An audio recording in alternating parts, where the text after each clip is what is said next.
ভারত নেপাল সীমান্তে চীনা নাগরিক আটক হয়েছে। জানিয়ে রাখবো, ভুয়ো পরিচয়পত্র দেখে ধরা পড়লো সেই যুবক। আর একবার জানাবো যে ভারত নেপাল সীমান্তে চাঞ্চল্য, তার কারণ শিলিগুড়ির পানি ট্যাঙ্কিতে ধরা পড়লো এক চীনা নাগরিক ভুয়ো পরিচয়পত্র নিয়ে সীমান্তে ঢোকার চেষ্টায়। সেই সন্দেহ হয় এসএসবির, আর সঙ্গে সঙ্গেই তাকে তুলে দেওয়া হয় খড়িবাড়ি থানার হাতে।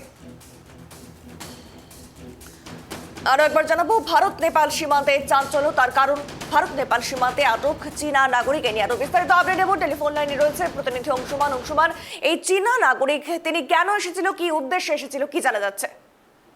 দেখো, ভারত নেপাল সীমান্তে এসএসবির অভিযান বেশ কয়েকদিন ধরে লাগাতার জোরদার করা হয়েছে এবং যার ফলে কিন্তু একজন সন্দেহভাজন চীনা নাগরিককে দেখতে পেয়ে তাকে দেখে জিজ্ঞাসাবাদ করে এবং জিজ্ঞাসাবাদ করার পরে কিন্তু তার কাছে ভুয়ো পরিচয়পত্র পাওয়া যায় এবং তার কাছ থেকে একটি নেপালের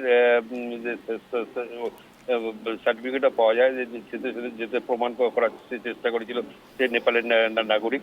কিন্তু এরপরেই সন্দেহ হয়, এরপরেই হচ্ছে কেন্দ্রীয় গোয়েন্দা সংস্থা অর্থাৎ এসএসবির গোয়েন্দা সংস্থা এবং পরিবারের পুলিশ তাকে জিজ্ঞাসাবাদ শুরু করে। জিজ্ঞাসাবাদের পরে তার মধ্যে অসঙ্গতি দেখার পরেই তাকে কিন্তু আটক করা হয়। আটক করে আজকে তাকে খড়িবাড়ি থানার হাতে, পুলিশের হাতে তুলে দেওয়া হয়েছে এবং খড়িবাড়ি থানার পুলিশ সমস্ত বিষয়গুলো আরো তদন্ত করে দেখার পর আজকে কিন্তু শিলিগুড়ি কোর্টে তাকে পাঠানো হবে।